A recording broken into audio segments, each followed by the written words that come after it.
Damn.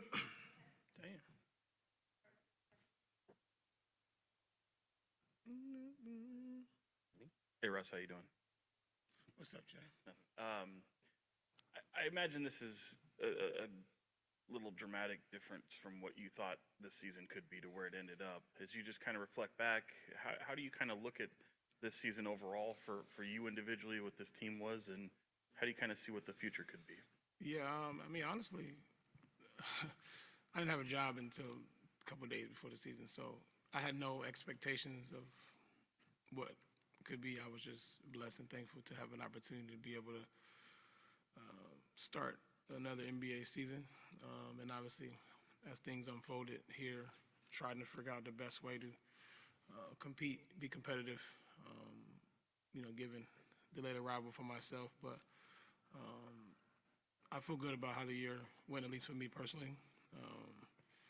Made it through healthy, so I'm blessed to be able to do that and get through a season healthy, especially at this age and years in the league. So grateful for that. Yeah.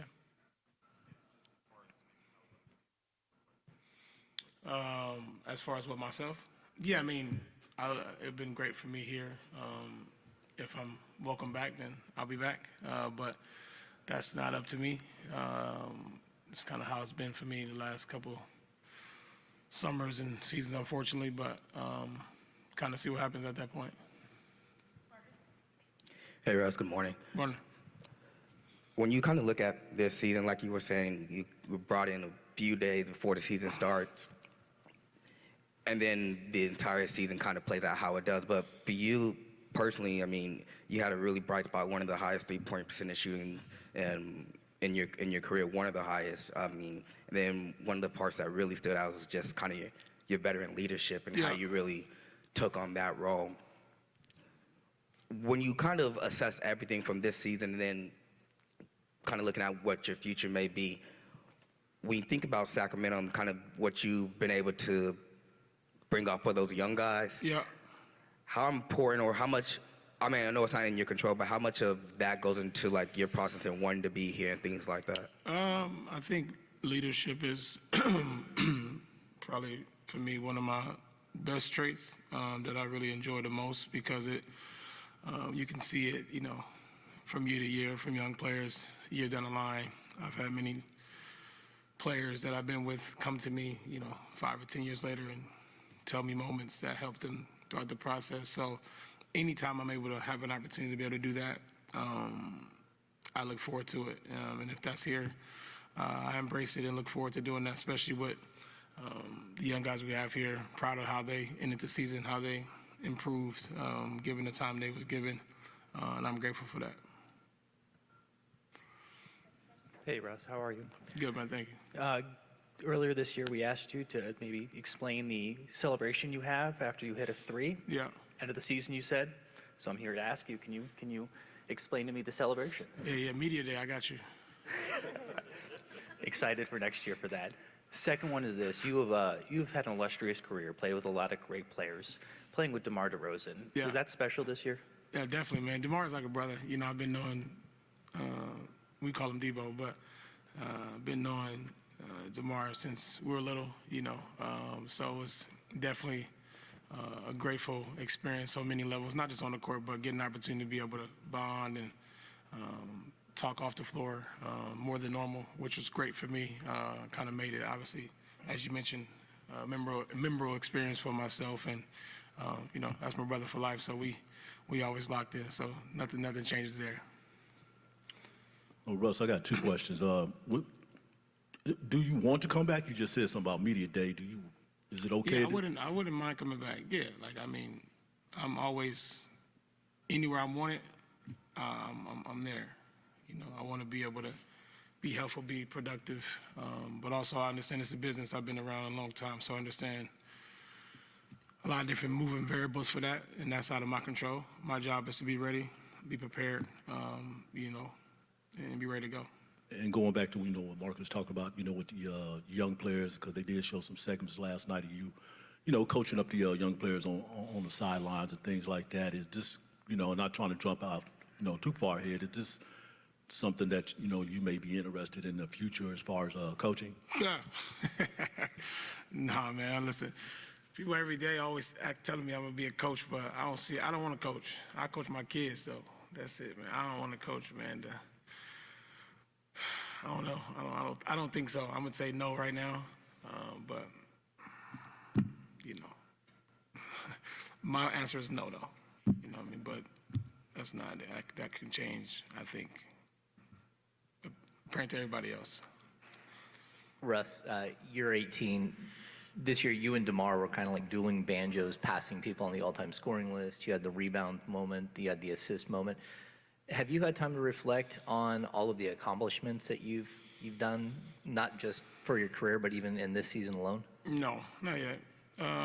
But like I said, during those moments, I'm always extremely blessed and grateful to be able to do that. Being healthy, being able to have opportunity to be able to go out and break some of those records or be mentioned with some of the great players, I'm always grateful for that. Hey, Russ. Obviously a challenging season, but what are some things that maybe brought you joy this year around this team?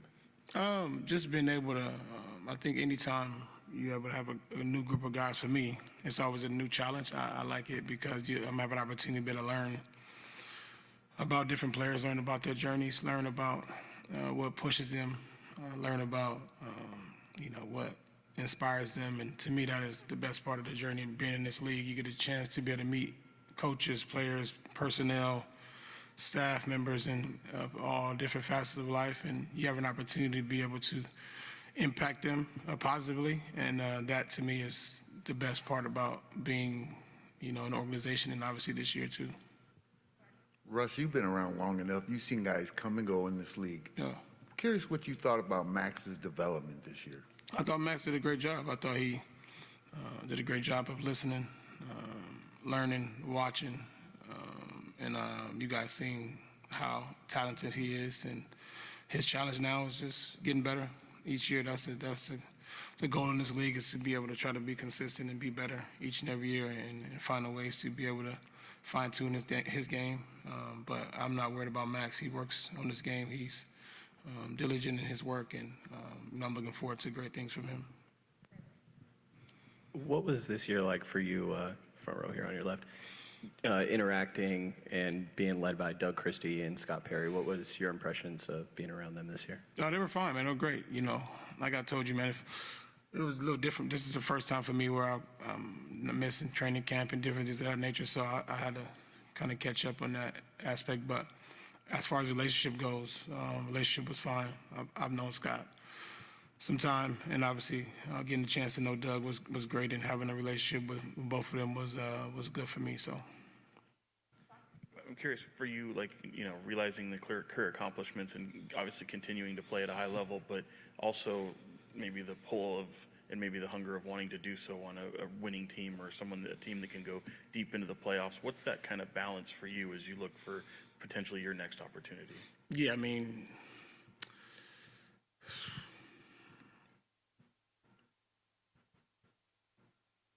the balance to me is simple. I think it's just given an opportunity, I'll go out and compete.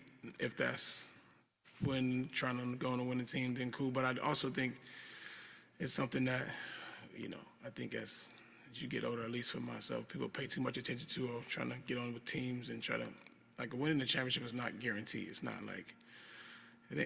up to me if things have to align. There's so many different things that have to align for you to be able to win a championship in this league, and I think you guys all understand that as well, and I think we just don't talk about it enough. And personally, for me, I just think it's a lot of pressure putting on, decisions you make and how you make them and where you go to try to win the championship or give yourself the best opportunity. But sometimes you can be in a position and it don't work out, and that's it. So for me, it's just been in a place where I'm wanted, having fun, enjoying the game, and to me, that's most important.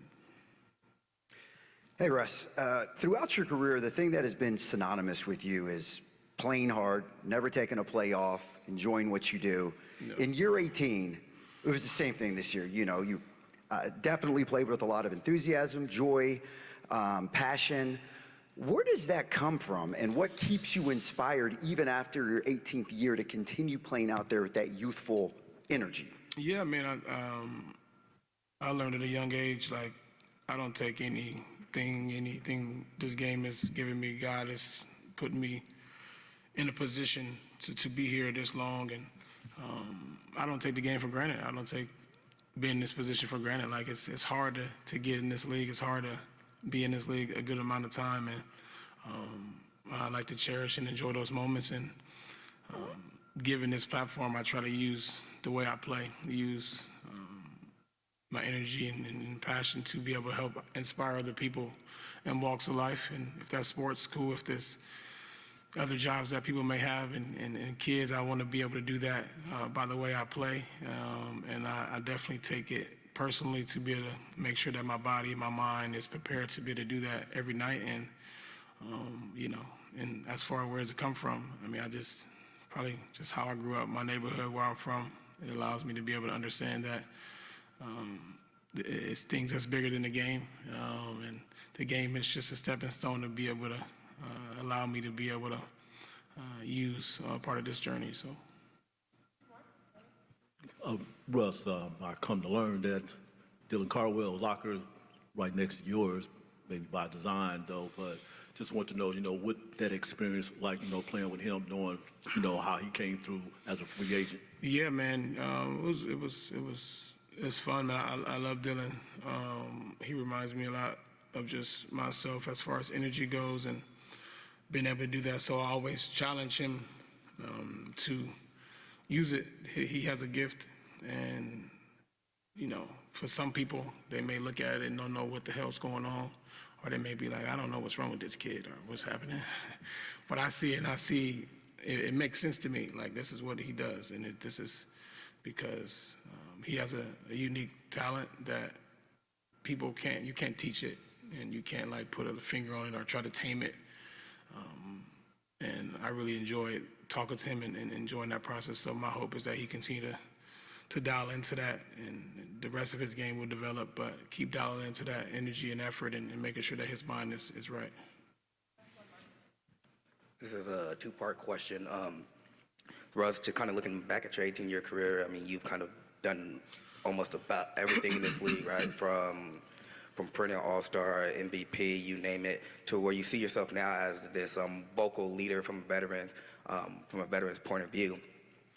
From someone who's just kind of done everything, and I know you previously said it's not really in your control, but what really keeps you going at this point? That's one thing. And two, do you see yourself playing another, to the 20-year milestone? One, I think, I have a bunch of people around the world that support me my entire career. And I also have a bunch of people that don't. So I think the combination of both of those keeps me going. And most importantly, my family, because those are the ones that have been with me since day one and been in my corner, regardless of what has happened throughout my career. So that allows me to be able to keep going until I can't no more. And then as far as 20th season, like I said, man, God's willing, opportunity presents itself. I'll play until then, but I'll take it year by year, and hopefully I'm still playing in 2020, whatever, 2028, I think that is. So appreciate it. Thanks, everyone. Thanks, Russ. Yeah. Yes, sir.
right, y'all.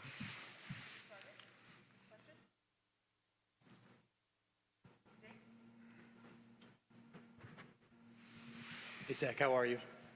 What's going on? For you, this offseason, what are you valuing the most at this stage of your career when it comes to winning, the amount of money you're making, the right situation, and all that? I mean, where I'm at in my career is, we want to win. I'll speak for myself, obviously. It's in the year that we wanted. It's not the year that you want individually, but, you take the cards that you dealt and you keep moving forward. And I've done that throughout my career and try to continue to get better and better each year. So, you go into the offseason, reevaluate, and, you go from there. How do you just kind of look at the future with this team, and do you allow some of the what ifs? What if you'd been healthy? What if the team had been healthy? How different things can be, and how does that kind of maybe push things ahead for next year in your mind? I think it's hard not to play what ifs. We do that a lot, especially as competitors, where you try to figure out what you could have did better, what could have went, what went wrong, what went right, and different scenarios. But, we're here where we're at right now, and, the only thing you can do, like I just told him, you can go forward, you reevaluate yourself, you reevaluate what you could do better. I think you always start there, and then you look outward and try to give your opinions and, figure out what's the next steps. But, yeah, you look back on the season, and a lot of things we did wrong, a lot of things we could have corrected earlier, but we're in this situation now to where we get to try to reflect and try to better ourselves for next year. Hey, Zach. Good morning.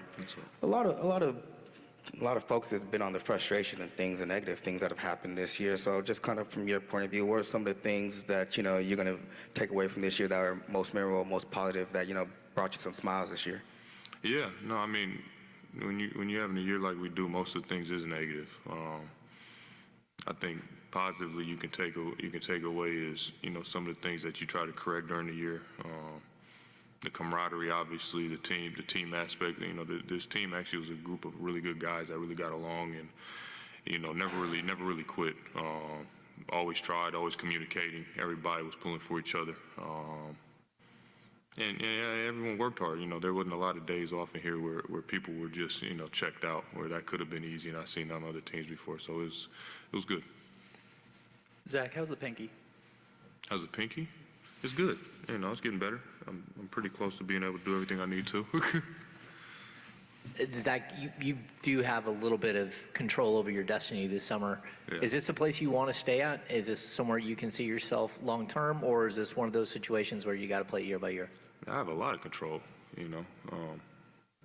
I'll go back and talk to my representative and figure out what's the best course of action. I think that goes along with him, is where what's most important to you right now, and what makes sense. And obviously having a player option is it's a good thing in my camp. So we'll go back and look at everything, look at all the scenarios, watch playoffs, and see what happens. Yeah, Zach. What was it like, being in this situation with DeMar and Russell? I know you and DeMar are in Chicago, but in this particular situation, because I also noticed that those young players that deferred to you as well as they did with those two. Yeah. No, me and D have known each other for a long time. He's been one of my best friends in the league for a while. I've known Russ for a while, and actually being able to play with him and not just see him in the off season was great. And seeing the accomplishments that they, continue to have throughout their career, even being one of the older dudes on the team, and it still is fun to be able to see that and celebrate that with them. As a team-wise, we didn't do what we were supposed to, though. Talent-wise, you put us up against a lot of people, but we just didn't do what we were supposed to. And I think that as a collective, from top to bottom, we got to do a lot better, because things could have looked a lot differently.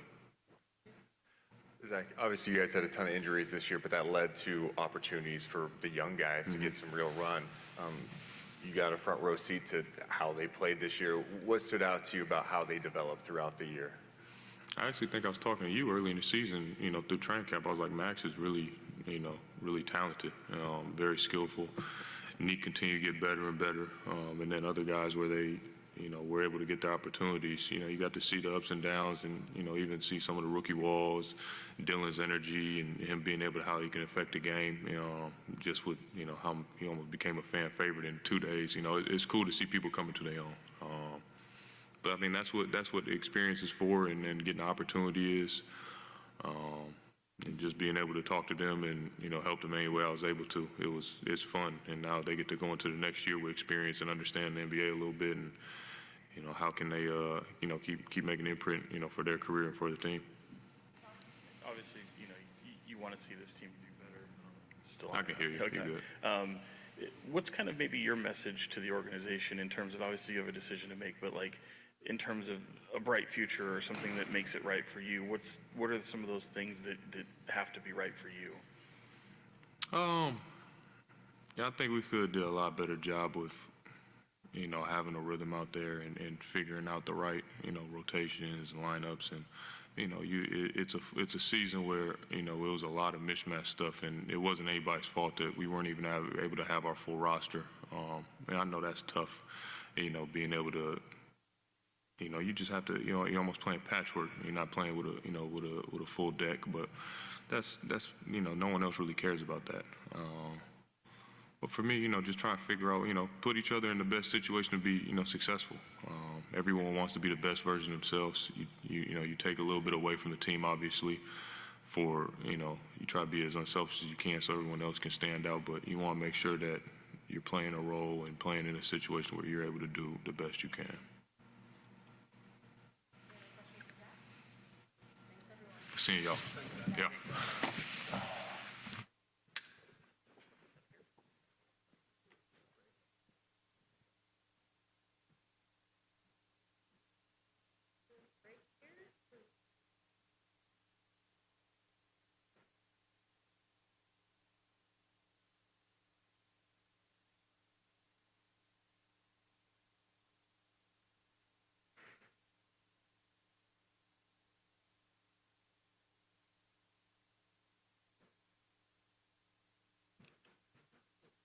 Little one?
season overall?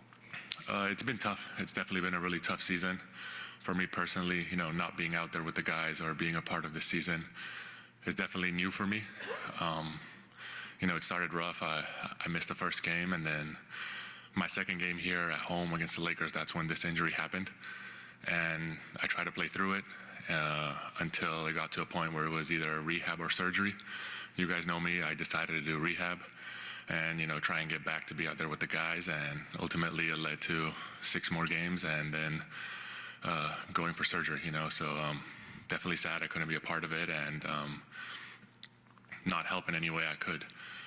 But on the bright side, surgery went great. Doctor was very pleased. Basically, we'll have a better knee than I did before. So I'm very happy to hear that. And rehab's going really good. My Wolverine healing powers have started to kick in, and I feel like I'm ahead of schedule, and I'm just really excited for next season, even though this one just finished. I'll be ready for the start of next season and play at the All-NBA level that everyone here in Sacramento has been used to seeing me play at. And I'm going to work out really hard and be ready. In in years past, you might have had an idea of what the future looked like here. Does this one, as you step into your future, at least in terms of a player as a King, does it feel like you know what that looks like beyond this summer, or is there a lot of uncertainty for you?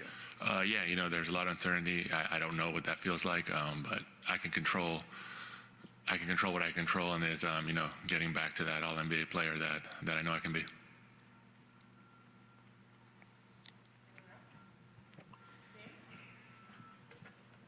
Hey, Domas.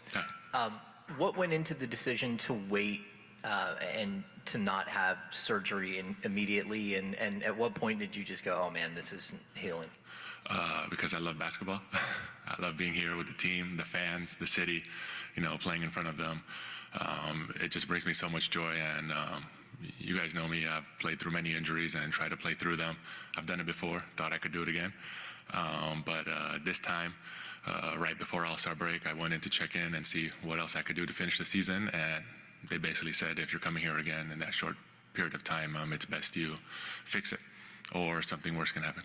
And when you're sitting there watching, how much joy did you get from watching Dylan and watching Max take these leaps and bounds throughout the season? A lot of joy, especially last game. That was a lot of fun. The last home game, they're thriving. They're taking advantage of the opportunity. They're great human beings, first of all, and it's showing on the court.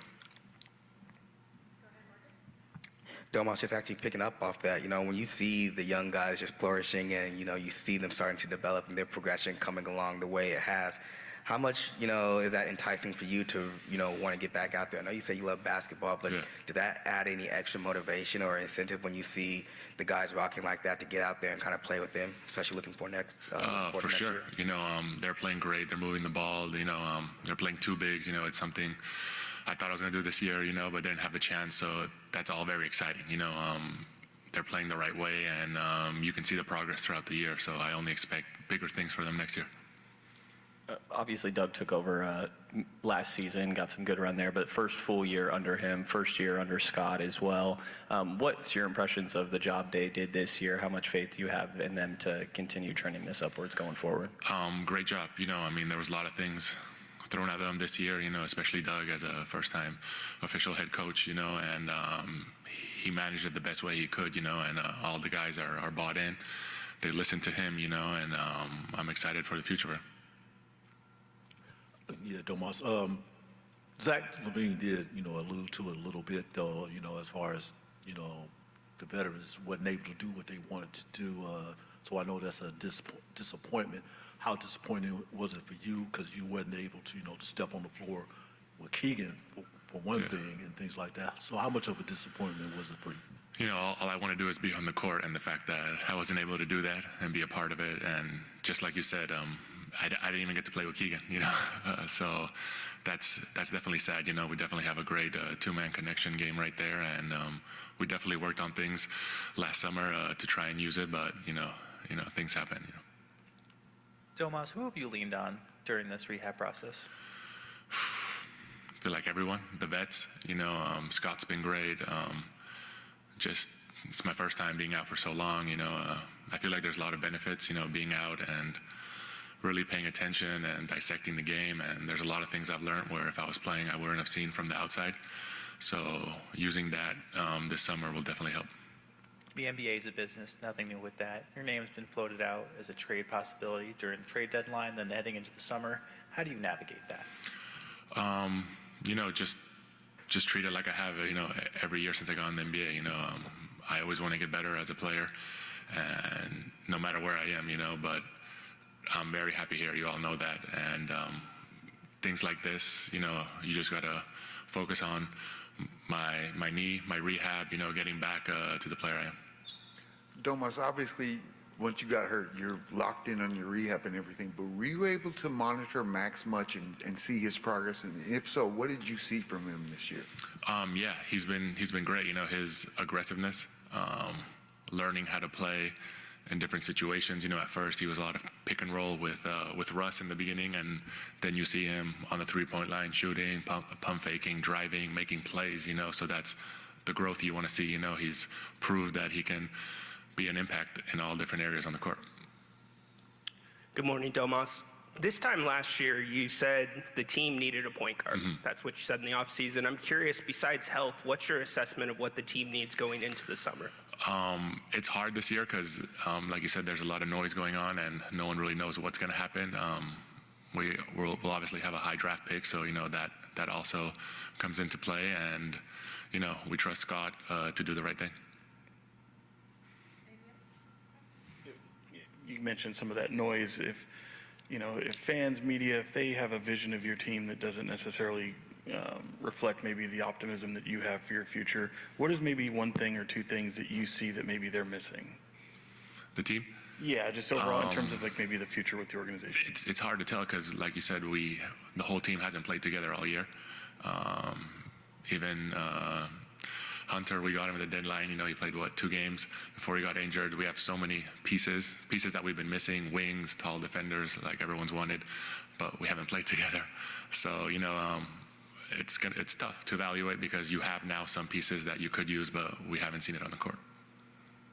Hi, Domas. You mentioned that there were some benefits that you took away back here. Oh, hi. You took away from being sidelined. I'd be curious to know what those benefits are, and what did you learn from being sidelined for a majority of the season? Just how the game evolves and changes every year. There's different trends that go around, and how bigs are playing or how bigs are guarding, other stars emerging into the league, and how I would have to play against them once I step back on the court. So, all these little things that it gave me time to watch other games too and really learn.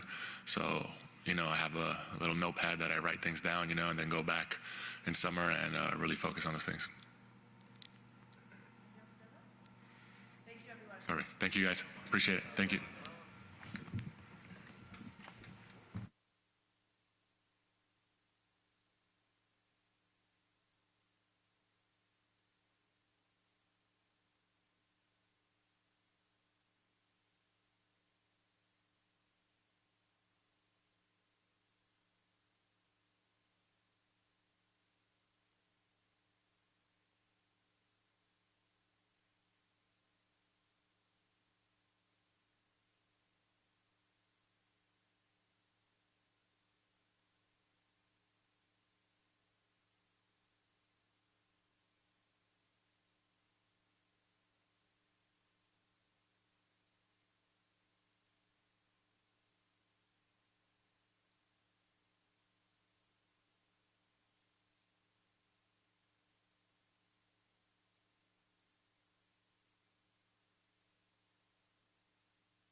Hey, DeMar, I know you haven't had much time to reflect, but what has this season meant to you as you've moved up? I think it's from 25 all the way up to 16 on the all-time scoring list. I mean, from that accomplishment, I mean, it's amazing when you pass anybody in this league doing anything. You know, it's an honor, something I'll never take for granted, just being able to play this game. Not many people get to play 17 plus years in this league, and be able to do that is beyond the honor. Everything else that come with it is, you know, remarkable. You know, me being able to pass anybody is definitely crazy. I'm pretty sure when I look back on it, you know, it'll mean a lot more. You know, I wish the wins came with it, but it didn't. But like I said, to be able to, you know, accomplish anything in this league is incredible. You mentioned the other day about internally how tough the season's been for some of you guys in that locker room, and I'm curious, you kind of had a similar message or description of what last year was like. If you were to compare and contrast, like which one has been harder? This one. This one? Yeah, this one for sure. It's tough, man. You know, so many guys out. We started out the season without a key guy. Another key guy dropped. You know, it was like thing after thing after thing, trying to make adjustments in the midst of, you know, feeling like you sinking in a deep hole by losing, you know, games, frustration, you know, so many emotions. You know, definitely was a lot going on. I know people kind of, you know, you might poll all 15 of you guys in the locker room and might have different observations and feelings towards that. But for you, just does that take away just any of, I guess, the outlook you had on Sacramento, your time here, and maybe what could exist for the future? No, I don't take none away, because at the end of the day, to still be able to have this opportunity, you know, to play, you know, you can never take that for granted, you know, so I don't ever take it away. I think from a competitive standpoint, you want to win, you want to compete, you want to give back to the fans, you want to give that passion and joy back to the fans, represent this city, this organization at a high level. You know, you want to win. It just didn't happen that way, but everything else, you know, it don't take away from anything.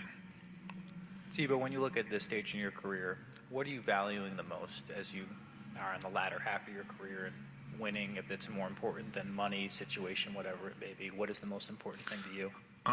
Most important part is still being able to play basketball, to play the game that you love. Then with that is, you know, reaping everything that comes with it. And from that standpoint, you want to win. You know, we play this game to win, to get to a point to where, you know, winning and the love of the game is the only thing that matters for me, you know. And so me being able to still play, have that passion, you know, now it's about being in a position just to want to compete and win, you know. That's all that's on my mind. And then you've had a illustrious career, played with a lot of great guys. So I asked Russ the same question that I'll ask you. What was it like playing with Westbrook this year and finally being on the same team as him? And he said something about me? Yeah, he said Did he say something nice? Because that depends on what I said. A lot of great things. Okay. All right, cool. I'm going to try to top it. Nah, man, Russ is honestly is a great friend of mine, man. You know, basically family. You know, we came from the same place, same type of upbringing. You know, as kids, man, we had a dream to represent where we come from at a high level. And if you was to ask us when we was young, we'd be in this position in our careers, accomplish things that we accomplished, I guarantee you, we wouldn't believe it. You know, so to be here, you know, from a friend, to watch his career, and now be able to play with him, one of my favorite highlights of my career, you know, playing with an all-time great, man, knowing where he come from, knowing his family, seeing him, you know, become a father, you know, everything, man. It's amazing to be able to sit next to, you know, somebody where you know exactly where he come from, you know, and to see how much we accomplished, man. It's amazing, man. I appreciate him more than, you know, he will ever know. You know, that's you know, if he get in a fight with 10 elephants, I'm fighting with him. So that's my dog. Actually, I got two questions. DeMar, it's been widely reported, well, Body Athletic, that, Doug Christie will be returning as the head coach. I just want to get your thoughts on you working with him in his first full head coaching job. I don't know if a lot of people don't know. I've known Doug since I was probably 20 years old. Got a chance to meet him long time ago. And even when I came here, having the opportunity to work with him my whole summer before I came to SAC, the love and appreciation and respect I got for Doug, man, is through the roof. I told Doug, when he got the job, every time I go out there and play, I want to, leave it all out there on the floor for him. So I'm always happy for him, regardless. I want the best for him. I want him to strive and be very successful in this business of basketball when it comes to being a head coach. So, that's what it is. That's what it is. And I think we had this conversation before about him talking to you guys as far as the veterans, and helping the development of these of the younger players, and how did that go, and how did you feel about that he could depend on you, to do that part of your job? It was just the trust and the respect that he has for us as well. We went out there and compete for him, and at the same time, we know we had the young guys right next to us and try to give them as much as we could as possible, knowledge, work with them, help them, gain as much experience as possible, So for him asking us and trusting us to do that, we was going to do it anyway, but, just the respect that we have for, Doug, one as our head coach, but him as a former player, him understanding how much we could give to these young guys, we try to do our best with that. Debo, I know, you can always work on something of your game, but for someone whose game is so refined in things that you do, when you go into the offseason, is there anything that you kind of look back on this season that you may want to improve, or what is it for you? I'm sure whenever I decide to get back in the gym, whatever, I'm pretty sure I'll try to find something to tell you what. I don't know. Even if I knew what, I probably wouldn't say. But I think I definitely would look for any type of flaws or anything I could tighten up on and, be better. My whole goal since I've been in the league is try to find different ways to come back and be better. Even if it's a little better at one thing, I try to come back and be better at that. So, we'll see. And just to follow up, I know every player is a little bit different, but after a long season like this, how long is it till you're back in the gym putting shots up? Is it immediately? Is it a week, a month? How long is it for you? It's hard to say, because I go home next 2-3 days, I get upset and want to start back working out. So it's hard to say. My own stubbornness, some will kick in over the next few days. So, I feel great physically. So who knows? We'll see. DeMar, it was great seeing the vets supporting the young guys down the stretch when you guys weren't playing, but I'm curious, how much did the young guys push you and help you guys down the stretch with the energy and making things a little bit more interesting?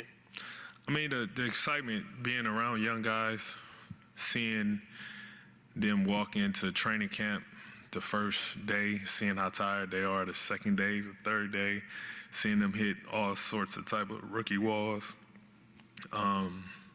Seeing them complain about the first long road trip, seeing them eating chicken nuggets on the road, not knowing what to order. So, after months go by and you see them, grow just a little, and see them get better at something that you told them 2 months prior, and they do something that you told them, it brings a different type of excitement, when they do it in a game, or when they learn something, or when they ask the right questions. That excitement, give us the energy that we need, makes things fun. You got to find things like that throughout the season, especially a tough season, where you can lean on and kind of build off that for self and, for them as well. So they made it fun. They made it exciting. A lot of funny jokes came from, our group chats, teasing the young guys, and, they keep us going. They keep us young. Can't share any of the jokes? Nah, they too explicit, man. Obviously, injuries played a big part of this year, but what's your optimism that you guys could bounce back next season? And from your perspective, what are the keys to doing so? Yeah, I'm always optimistic with every walk of life that I go through. You know, what needs to be done. I mean, it's a lot. It's a lot. It's hard to just pinpoint it at one thing. With a tough season like this, it's a lot to evaluate. It's a lot to go through. It's a lot to figure out. A lot of pieces and things that need to be, you know, put in the right position to make, you know, something work to be successful. So, do I have all those answers?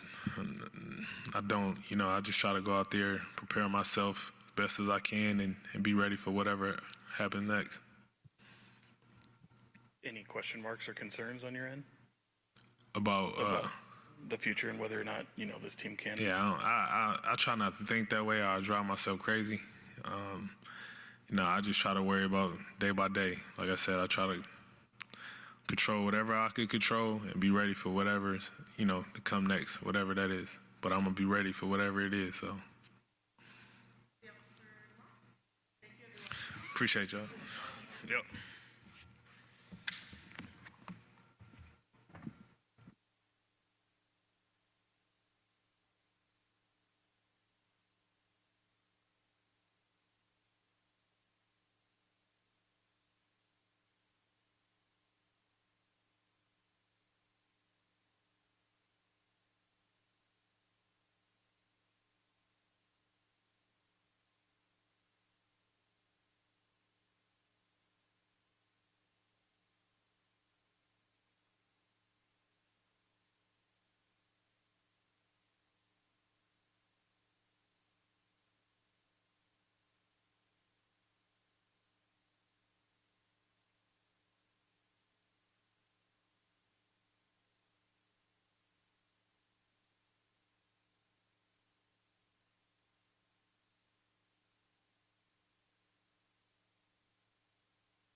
No, I'm just asking. Let me chill then, Shannon. Oh. Okay, we'll get started.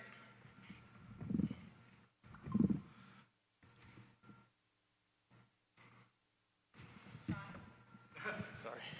What's up, dude? What up? How much you looking forward to this summer? I mean, it's here now, so happy it's here. So I'm not really looking forward to anything but being with my son. So Yeah. I asked this to, I can't remember, I think it was Domas the other day. It's like, you know, you get a lot of observations about your team, be it fans and media, and maybe you guys might see something different. I'm just curious, what is it something that they don't see that you guys might see within yourselves in this group? we were together. We were trying to win. And yeah, those two is really the biggest things that we were out there competing and trying to win, even though sometimes it didn't look like it. We have miscommunication on defense and it looked like we're not trying. But yeah, just that we were out there actually trying to win the game.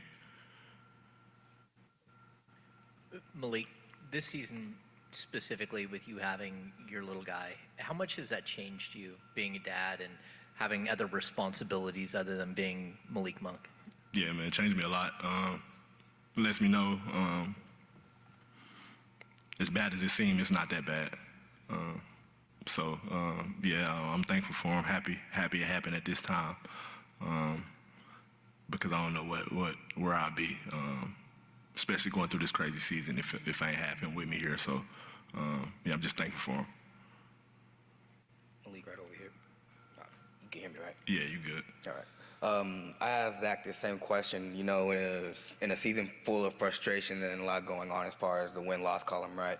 What were some of the positive takeaways, some of the things that were, you know, that brought a smile to your face throughout the season?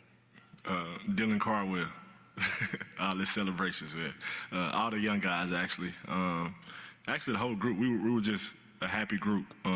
Joked a lot, liked being around each other. So, yeah, it was just, off the court was amazing.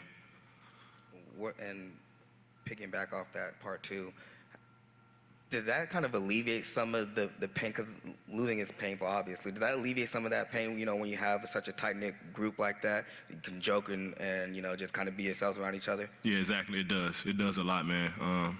Even though we had a terrible season, it's not like every game we got killed. Most of the games we were in the game, so it's just small things that we did and didn't get to win, but yeah, that helped a lot. What up, Malik? What's up? What's the first thing you're going to work on in your golf game this offseason? My driver, keeping it in play. No hooks? You watch the Masters, I'm guessing. Yeah, of course. Second one for you is, what do you think this team needs to do this offseason to improve? Is there anything specifically, in your opinion, that they need to do? I mean, that's not my job to look and see what the team can do better. I'm just a part of the team, and whatever's said from the heads up is what I go out there and try to do. But I can't say what went wrong, what we can do better, what Scott can do better, what DC can do better, what the players can do. I can't just sit up here and point one thing out. Hey, Malik, because you didn't work with Doug in the last couple seasons, especially last, season and a half, him being the head coach. It seemed like he kept that cohesion, that kept the team glued together, especially, through this rough season. What's your observation of him and how he was working with you guys, and did you see growth? Yeah, his first year being a head coach, he definitely grew a lot, especially with just talking to the players, coming to us, letting us know things, what we need to do better, like as individuals. So yeah, he grew a lot with that. Then just him being a player, he kind of seen where we was coming from with some things we do, and he kind of adjusted his schedule, adjusted his way of thinking. So yeah, he grew a lot this year. Similar question with Scott, first year that he's been at the helm here. What's your relationship been like with him throughout the course of the season, and have you noticed things differently this year under his leadership? Oh yeah, I had a lot of conversations with Scott. Love what he's doing. It's about the team. It's about us. And when he first signed, he called me. Told me to come talk to him. And no GM has done that as soon as they signed. As soon as he got into town, he called me, let me know to come talk to him. And since then, I've been texting him. He called me, I call him. He's going to answer, give you a straightforward answer. So I think that's the things you look for in a GM, not trying to hide what we're doing, what's going on. If you got a question, he'll answer it. So, yeah, he's doing a great job.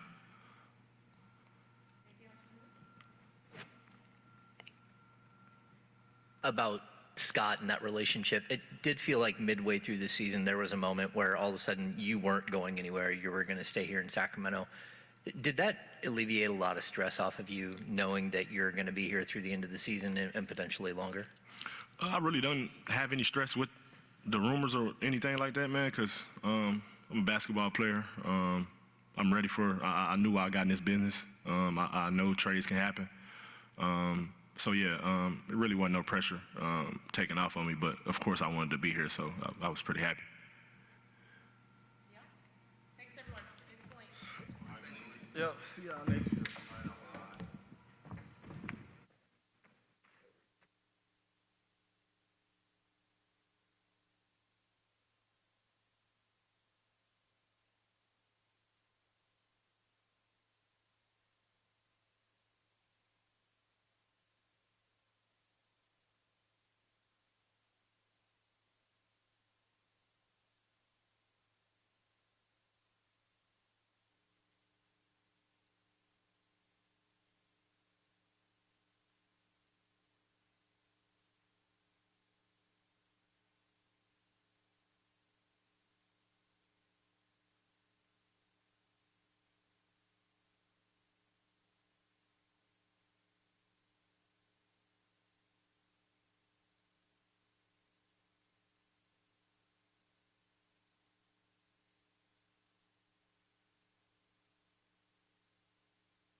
DeAndre. Just how much is this sort of a lost opportunity for you to really kind of figure out this team with the eye injury and all that stuff this season? I think it's a lost opportunity only on the court. I still had a chance to, bond with the guys in the locker room. And, when you're on the bench, you get to, really watch. And so I got a lot of time basically to watch film on the guys and, see what they, like to do and see, what guys are good at and not. So obviously I didn't get to play, but I think I still got a good feel for, the team and how it operates. I got to think that injury was pretty scary going through all that. Just how was it for your standpoint, and where are you at today, and I guess what the future could hold for it? It definitely was scary. I never had an eye injury to this extent. Just practically not being able to see for a few weeks definitely was tough, but I think I made a full recovery. Got cleared a few days ago, so I can, resume basketball activity. So I think I made a, complete and successful recovery. And you mentioned just the, trying to get to know your teammates as much as possible. Where do you feel like you were able to kind of do that? I mean, obviously so many guys weren't able to play down the stretch, and there's always going to be maybe that question mark of what you guys could look like on the court, but kind of making those investments off the court for what the future could be for you guys. I think bonding off the court, it bleeds to on the court as well. So just getting to know the person, off the basketball court, I think that helps. And like I said, watching film and, a lot of guys' games are, what they're going to be. So a lot of things won't usually change from year to year too much. So just seeing how they are now, seeing how they were on film and against other teams before I got here, it kind of said a lot. So I kind of can use that for next year. So no goggles going into next year? I don't know yet. I'm gonna see. It's a 50-50 thing right now.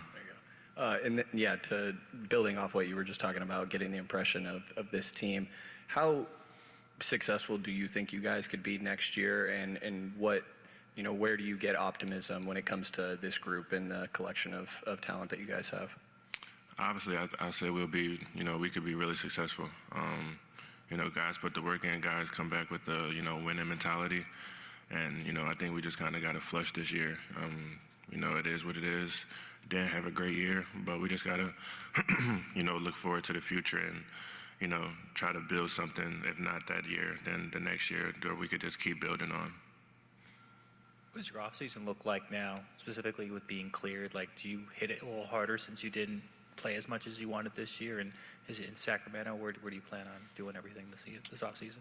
Yeah, definitely it'll be a, quicker off season. I usually kind of take a break after the season if I play, but probably not so much this year. So yeah, a lot of it would be probably here in Los Angeles, I would say. DeAndre, just following up on that question, you said you were watching film of your teammates. Is there anything this summer that you plan to add into your game or tweak to better fit with them? Not necessarily add, but just kind of, sharpening the things that I already do. I think being more of a leader as I can, vocally and things like that, I think that's something I'll focus on. But, as far as basketball, I've been playing it for a while, so I'm just kind of sharpening, the skills that I do already have. Anything else for DeAndre? Thank you, everyone. Thank y'all.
Hey, Keegan, how you doing? What up?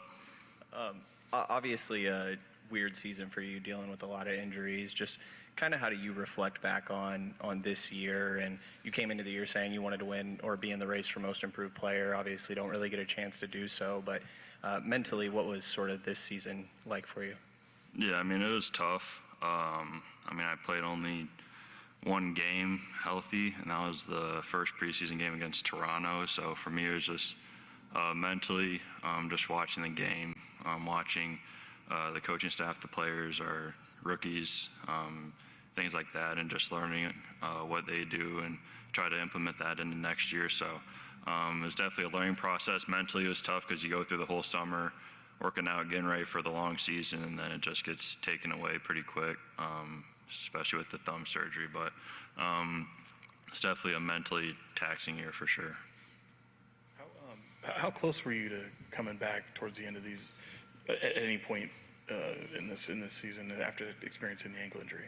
The second ankle injury was rough, the one in Houston, and I tried to ramp back up so I could play like a couple weeks, and then had a pretty rough setback. I think it was like in the middle of March or so.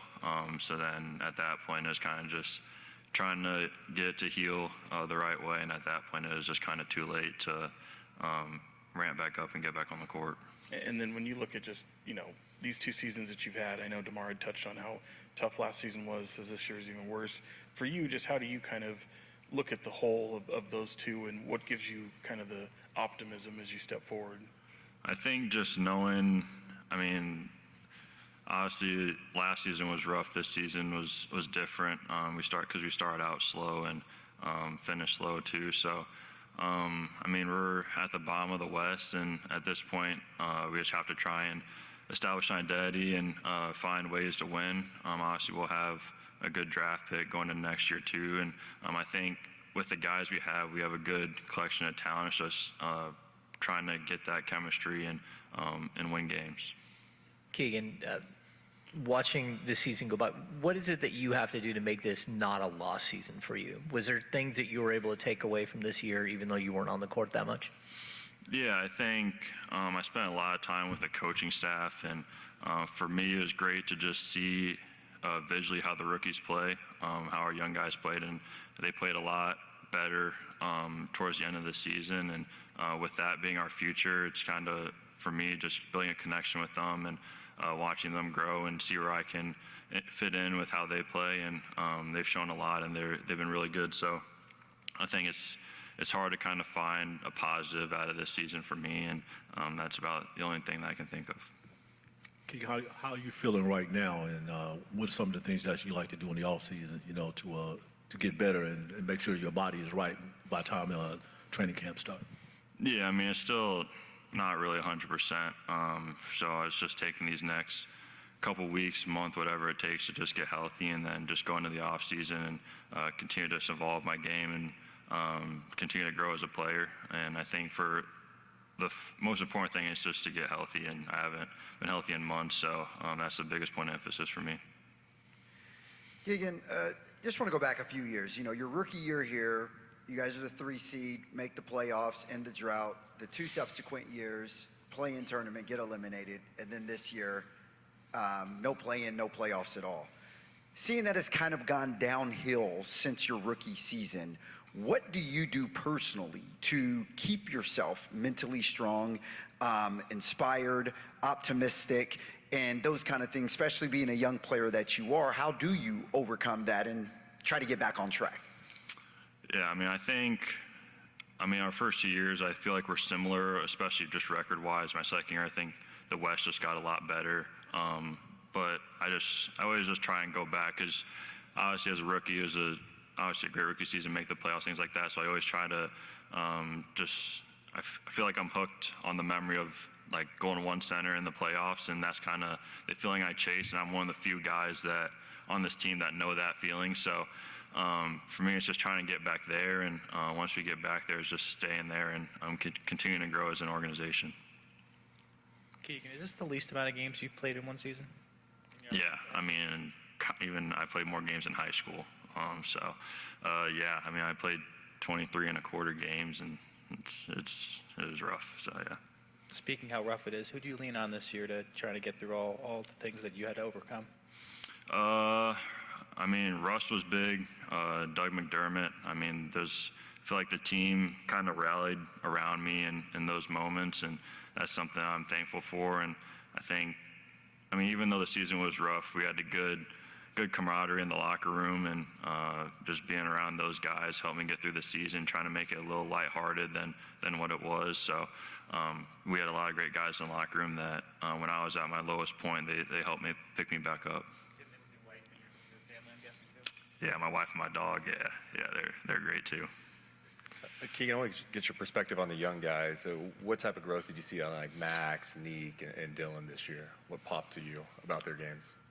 Yeah, I mean, with Max, he's been able to take his opportunity and kind of fulfill it, just being a focal point of the other team's game plan, I think, and he's obviously had success with that. And the thing about him is there's a lot of opportunity for him to grow as a player, especially with his frame, his strength, and things like that. So it'll be cool to see how he develops this offseason. And then Neek, I feel like he got more comfortable handling pressure, especially I feel like these last couple games he did a really good job with that. And Dylan, obviously he had the ankle sprain after All-Star break, and once he got a rhythm back, he became an elite defender, blocking shots, things like that. And I think all those guys have great opportunity in this league.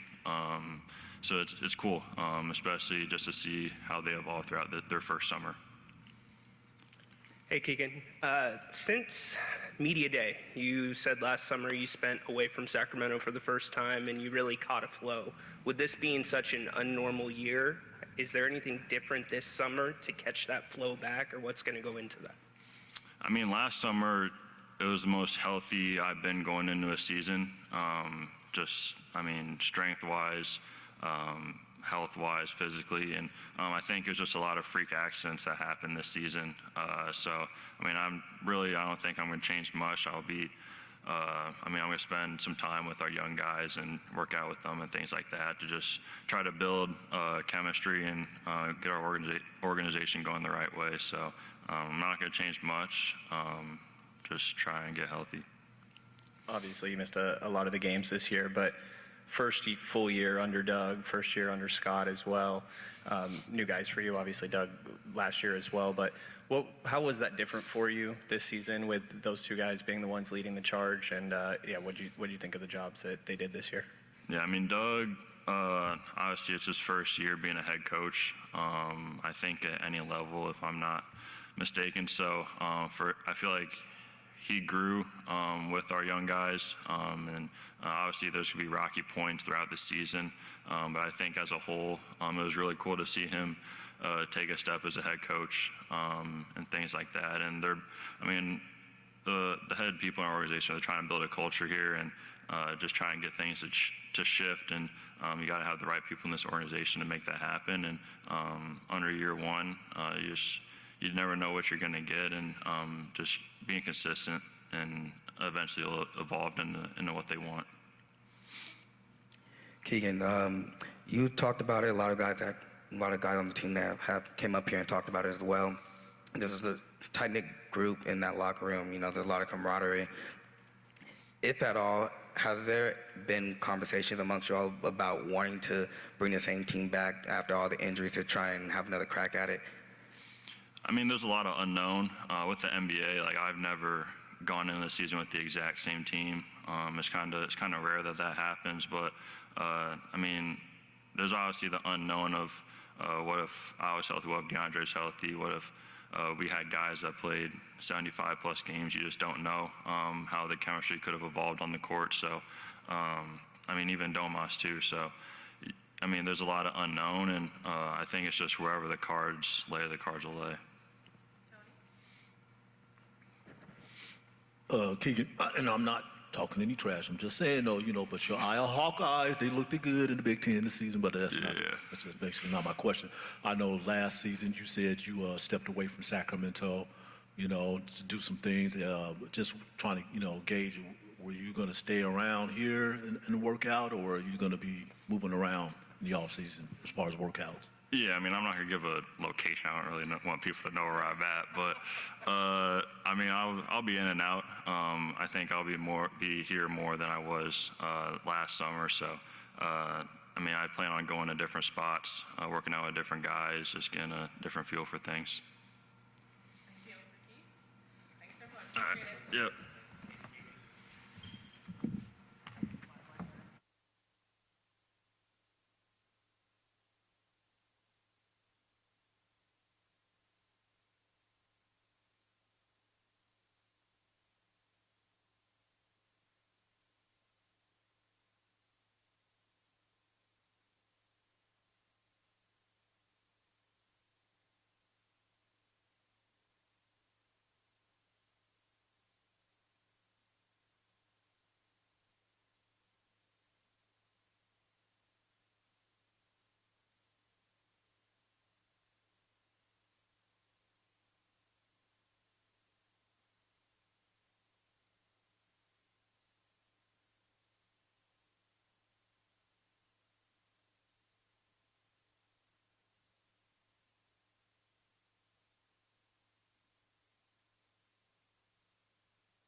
Hey, Precious, how you doing? I'm doing good. How are you? Good.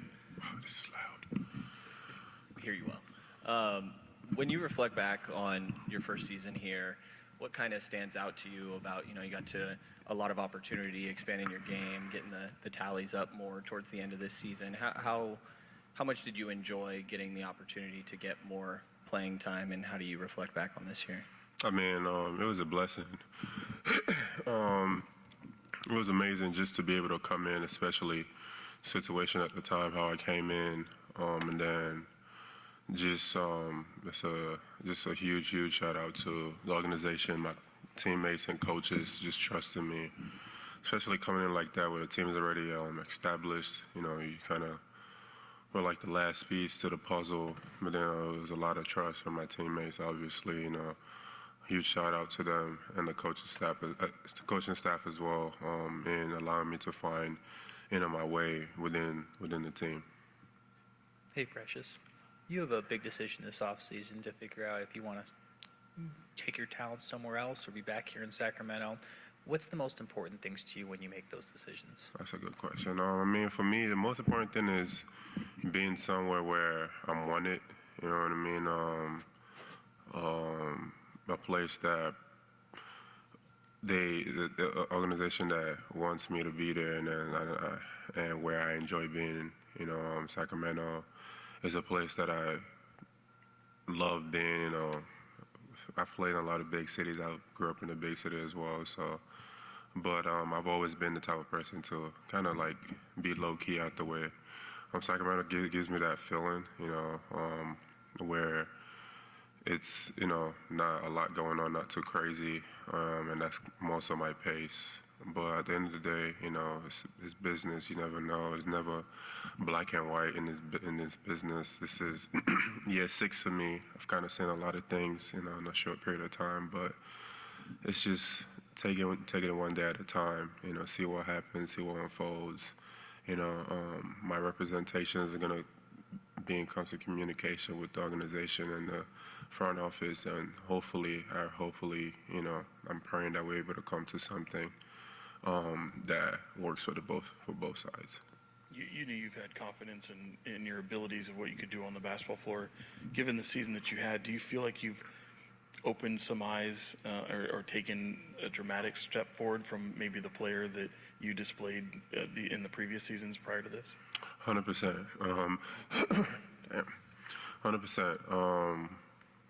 I think for myself, I've been able to expand my game and also show that I'm able to do a lot of different things on the basketball court, offensively and defensively. Being able to guard multiple positions comfortably. 1 through 5. There was points in the season where I started off the game guarding point guards. Started off the game guarding centers. Wings. No matter what the case was, and then offensively, just being able to figure out my game within everybody else's offense, and being able to impact winning. For me, I think that's something that I was able to show this year, given the opportunity. Precious, it seemed like you guys enjoyed the good times even during a tough season, and one of the things that a lot of the fans connected with was the post-game, like the Bean Boys thing. You bring the sunglasses and shades with the young guys. What was that connection like with the young guys, and why was even that moment important for you guys to do as a team? Yeah, I mean, it was just, for me, it was just something just to add a little bit of flair, a little bit of spice to it. I like the whole Beam idea. I thought it was, I've always watched it, being on other teams and playing against Sacramento. I've always watched the Beam, but coming in, I was like, how can we spice it up a little bit? And the sunglasses kind of came to mind, and I was like, hey, this is gonna be something, a little more exciting, just to add to the excitement. Obviously we weren't having the type of season that we all came in thinking we were going to have in terms of, wins and losses, but you can still find joy, in the little things, and for me, that was my mindset, and implementing, all the small things and being able to connect with, the rookies and other type of stuff. It was fun. Precious. Just even with all that, just picking back off that, one of the big things that Doug, everyone on the team wanted to have established here, Scott as well, is developing a winning culture. Do you feel like some of the things that you guys have done, looking back at this season, has started to build that process as far as looking down the future line? Yeah, I mean, I think they've made a huge emphasis on building a winning culture and the pillars and all that kind of stuff that they've set, and they've done a good job of implementing those. And I think as the season went along, we did a better job of following, and being able to doing the best to our ability to implement those as much as possible. I mean, for me, I've been in a lot of winning situations, early in my career. I got drafted by a team that had just came from the finals. So there's a lot of winning expectations, a lot of winning basketball. The way you play the game is a little different when you're in an environment like that. And, Scott, Doug, those guys have competed at a really high level. Scott put together, we already know the type of teams, the championship teams that he's put together over the years. But those are the little things, that don't necessarily, a lot of them don't really go in the stat sheet, but they affect winning, and I think as the season went along, a lot of the rookies, guys 2-3 years in, started to figure out this is what it takes to win. To win in this league is not easy, I'll tell you that. But it could be done, if you put the work and the effort towards it. Precious, when you first got here too, you said you wasn't worried about, signing with another team. You're just looking for that fit. When you got here, when did you know this was going to be a comfortable fit for you?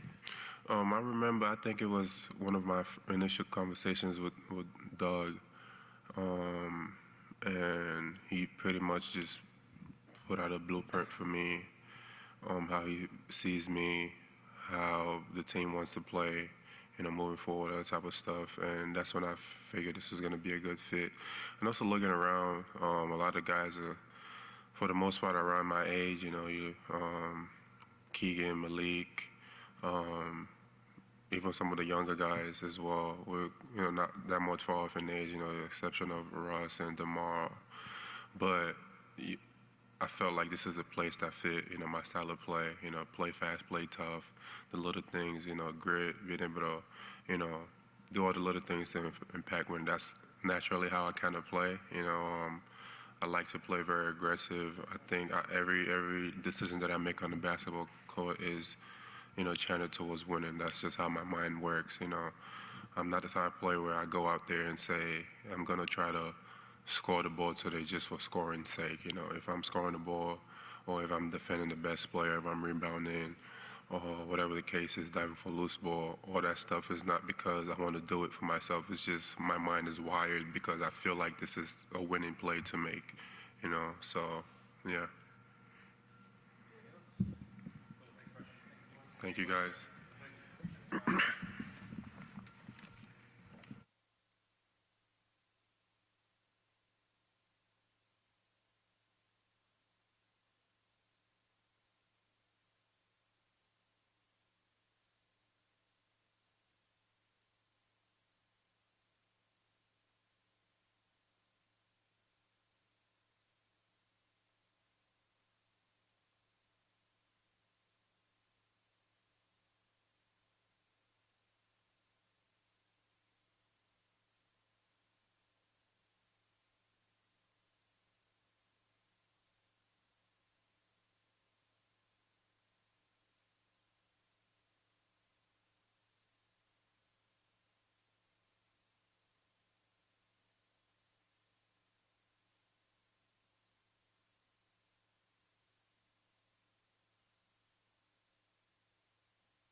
Hey, Max.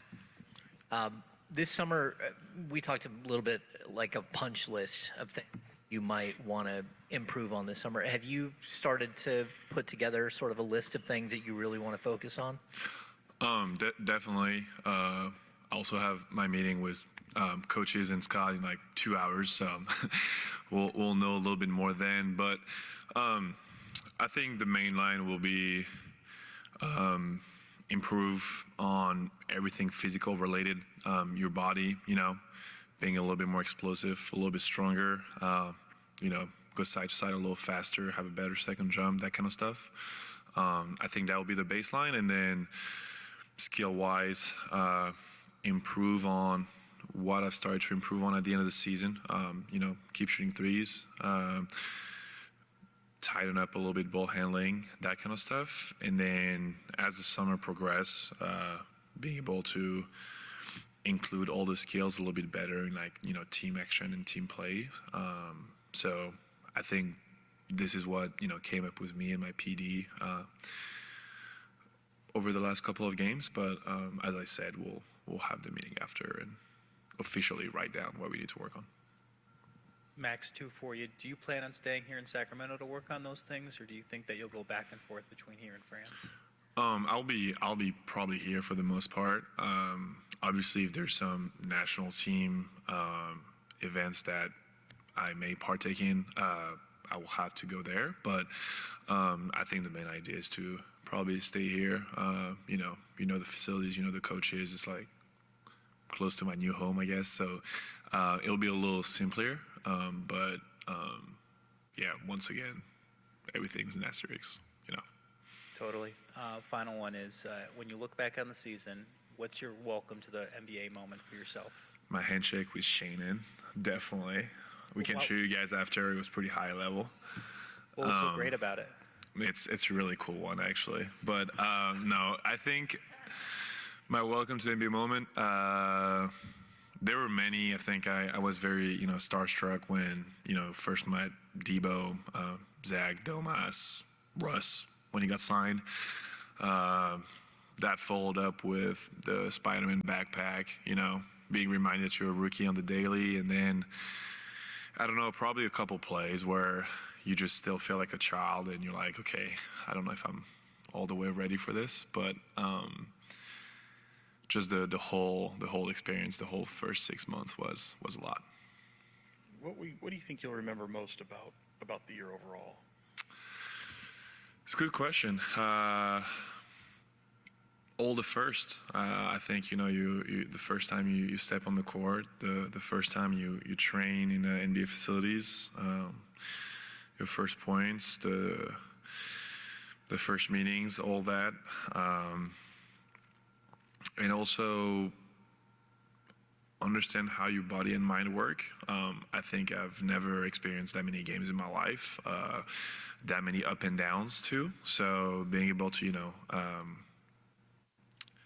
look back on that and be able to prepare for next year a little bit better. I know you have kind of like dips in energy, like right before All-Star break, something that, I've never experienced before at that level. So being able to prepare for that a little bit better, that's something I'll try to take away. But mostly I'll just try to remember the positive, and all the amazing people we met, all my vets and all the people that, helped us make that possible, whether it's like equipment people, whether it's like PR, whether it is, the weight room, the cleaning people, our chefs, like everything, right? So, yeah. You mentioned the constant reminders of being a rookie. Did that ever kind of go away at any point, given the productivity that you showed and just kind of the daily grind? Did it ever get to a point where you're like, I don't feel like a rookie anymore? No, I would say it actually became even worse once your productivity went up, because then they want to remind you like, oh, you think you're cool because, you had a good game, but no, you're not. It's not really. I do think the way you behave, like, in like the workplace, if I can call it like that, or like your team, outside of the court, really doesn't matter if you're averaging like 40 or if you're averaging like 0, right? It's more about how you interact with others, kind of like the duties you have to have, carrying bags, being kind of like at the service of like the older guys, and then also understanding that there is also some kind of like a pecking order in the team, and that like guys with more experience, like their voice matter more, and that's completely fair. So that's more what I meant by it. But then obviously on the court, the maybe unsure rookie that came into the year is much different than the player that ended the season here, who is like, I would say, much more confident, like understand his role a little bit better. But yeah, when I meant rookie, I meant more non-court stuff. Max, was not like the moment where you had your NBA moment, but was there a moment where you felt like, I think I belong here and I think I can do this? I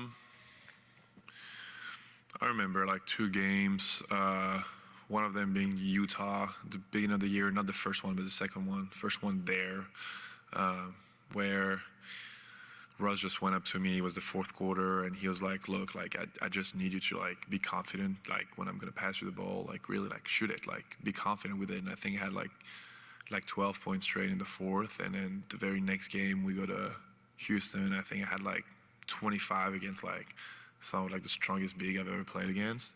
So these kind of, like, back-to-back really, like, boost my confidence, and was like, you know what, like, after all, maybe I belong here.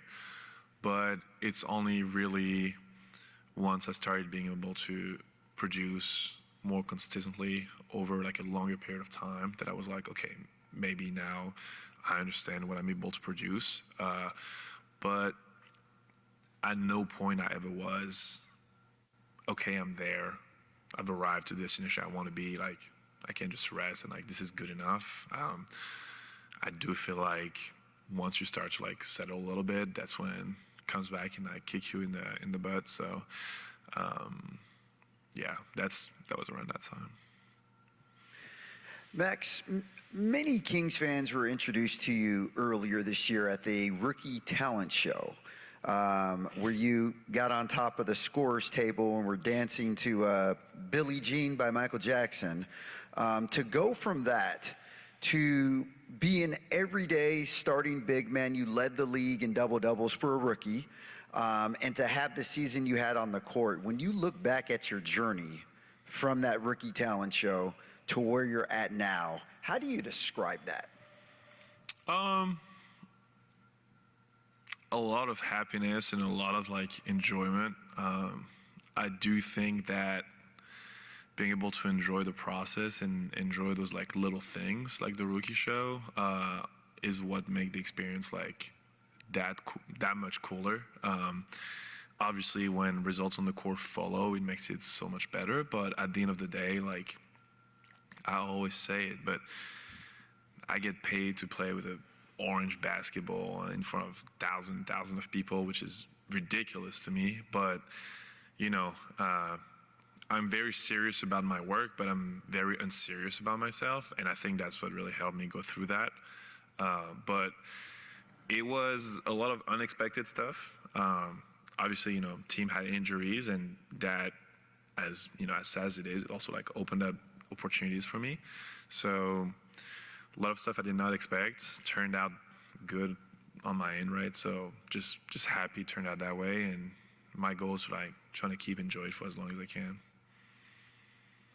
Hey Max, apparently it's the new thing to cape for yourself and end of season awards and things like that.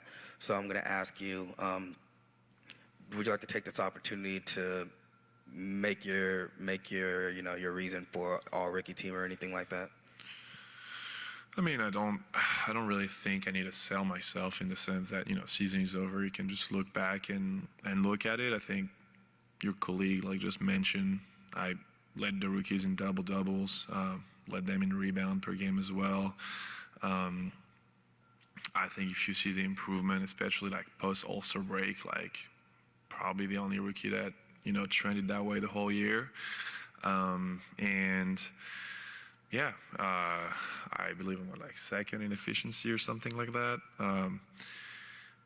I do think if you just, you know, look at the numbers and look at the games that I've had against like bigs of my class that may be competing with me for first team, I think that I showed that I was better, or at least I produced more. So that is what it is. I think the Western Conference Rookie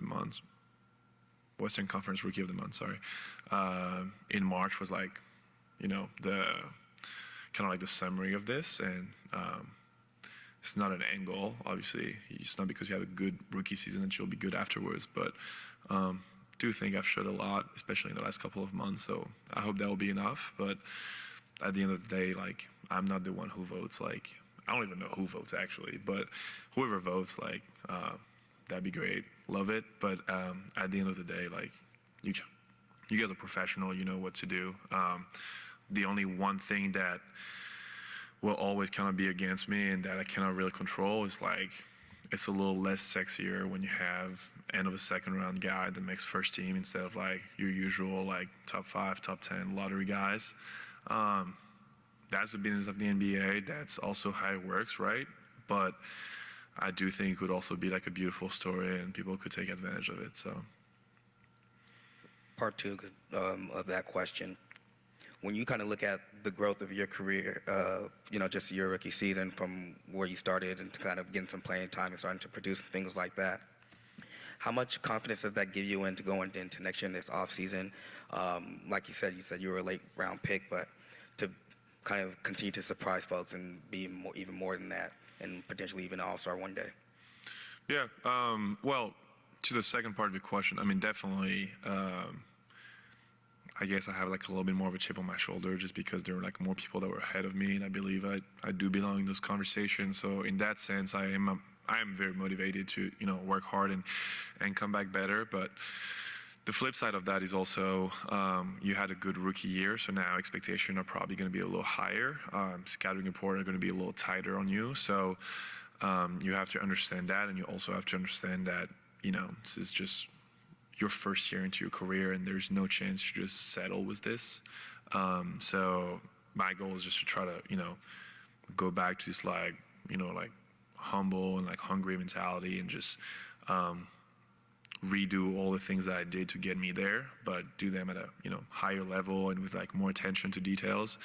And hopefully that will help me improve for next year and therefore help the team improve for next year as well. So I think it's just my best interest to, be happy about what happened, but at the same time, just understand that there's so much more to go.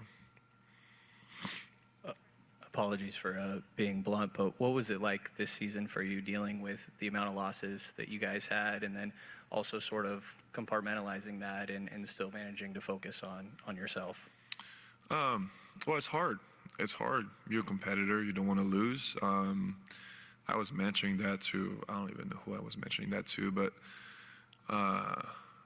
it's kind of starting to make you feel bad when like your friends start to tell you like, oh, I'm so sorry for today. Like, dude, like, don't be sorry. Like, this is my job. Like, I'm supposed to like win that game. I'm supposed to like do more to win this. And then once people start saying like they feel sorry for you, like that's just such a bad place to be in. Like, you don't want to be that guy.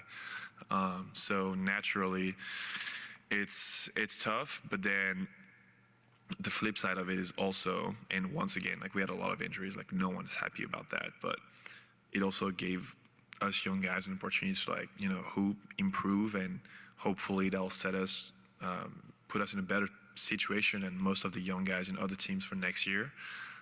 So it's kind of having like 2 rookie years into one. Like I don't think many rookies just end up like starting that many games. Even for Dylan being able to, for example, like go from a 2-way to a standard, or like Nick ended up starting like a lot of games at the end of the year. So that is the advantage of it. But then as a competitor, I mean, you're not here to lose, right? I feel like winning kind of solves everything, makes you guys' job easier, makes me proud of myself, make the city proud of their team. That fills up the stands too. So that's the goal. That's what we tend to. Obviously, it's the beginning of a cycle. But yeah, it's hard. It's not great. It's just, Yeah. Thank you. Max, and you were holding your own all through the season, too, but if you were to say there was a toughest opponent, one-on-one or opponents, who who would that be, and would you, want to go against them again and again and again, and why? I mean, tons of guys, honestly.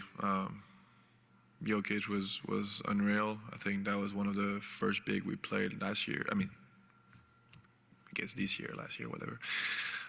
So he was one of the first guy that really, really impressed me by his play and also by his composure. So it's what's really awesome is every night you get to play against, former All-Stars, Hall of Famers, MVPs. And it just reminds you how far you are from that level still and how much more there is for you to work on. So obviously I would be, really excited to play against him next year and look forward to see how I'm doing after a year and a little bit more experience. But yeah, every single matchup that I've had this year, I want to go back to them next year and be like, all right, I want to do better than I did, and I want to be able to win that matchup. So that goes without saying. But yeah, we have some absolute monsters in this league, and the goal is to, become one yourself. Thank you.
Nah, I always wear this.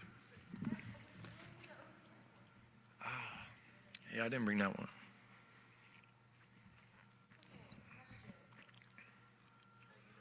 Here to go before Max, not after Max, Why is that? because he takes forever. Yeah. He's younger too. He should go last. That's true. Hey, by the end of the season, your confidence just kept growing and growing and growing. I think we saw 3 of the last 4 games you scored 20 or more. Where are you at walking into the summer, and how important is it that you had that sort of confidence build up so now you know what you need to work on? That was kind of my mindset, was to just try and build some momentum going into the summertime. I already know there's a lot of things I got to work on, and, going through this season, I was able to see what I need to get better at.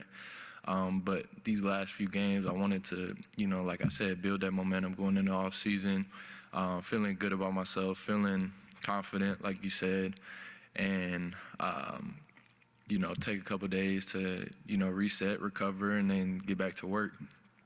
Nick, building off of that, every single time you've taken another step, it's been after your freshman year at CU or your freshman year over at Vanguard. Do you feel like that might be the same thing that happens with you here in the professional realm? Yeah, most definitely. I've seen it even over the course of this year, like we just said, just from the beginning of the year, not being as comfortable to by the end of the year playing a ton of minutes, really gaining a lot of experience. And I think that's everything to just building your confidence is being on the court, seeing things, reading things. And that's helped me grow as a player to just get better. And I think it's just only going to continue to go up from here. And what was your your welcome to the NBA moment as a rookie this year? Oh, man, that's tough. There's a couple. Devin Booker, he was a tough cover, got me in foul trouble a little bit early. I'm used to college where you can put your hands on people a little bit, but, man, he got me out of there quick. I was looking over to the bench ready for a sub. James Harden, same thing. But the moment I feel like was actually in Denver.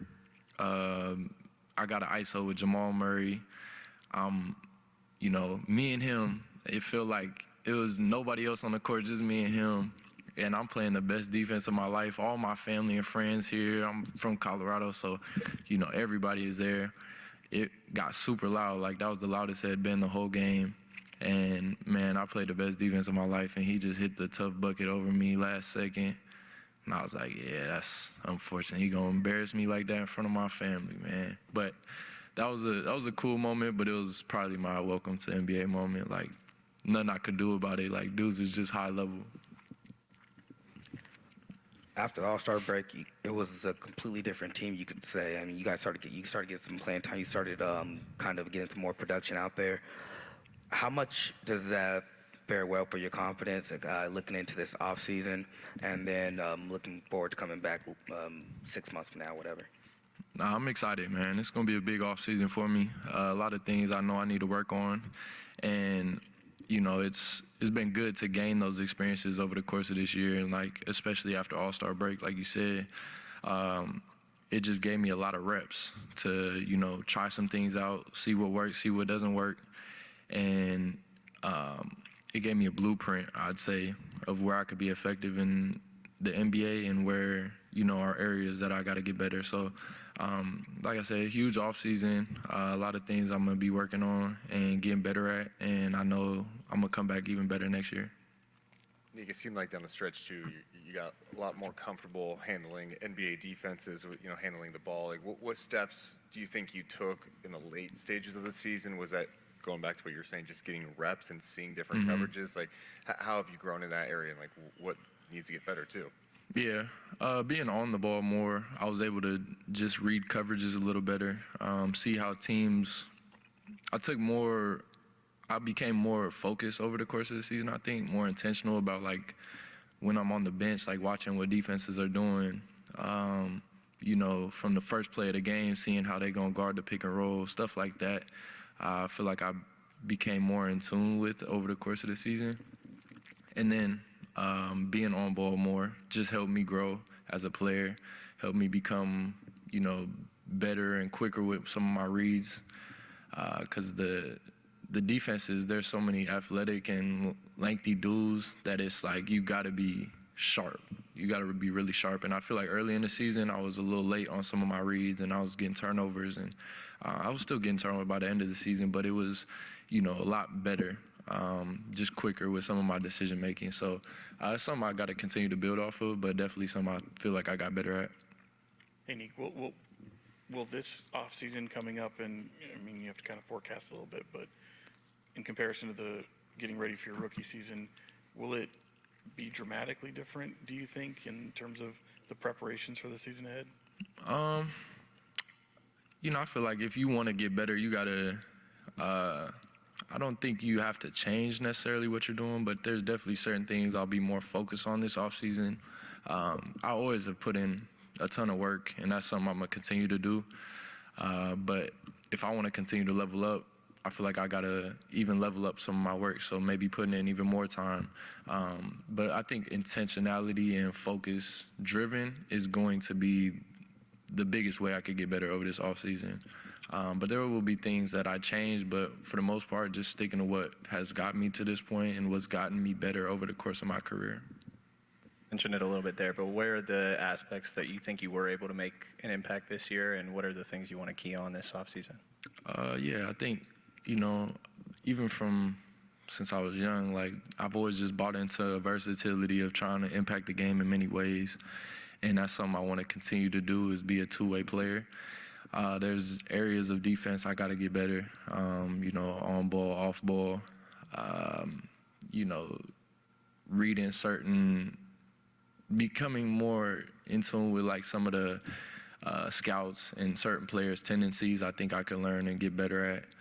And then offensively, I would say cutting down some of my turnovers, becoming tighter with my handle definitely is something I want to get better at, becoming more consistent as a shooter.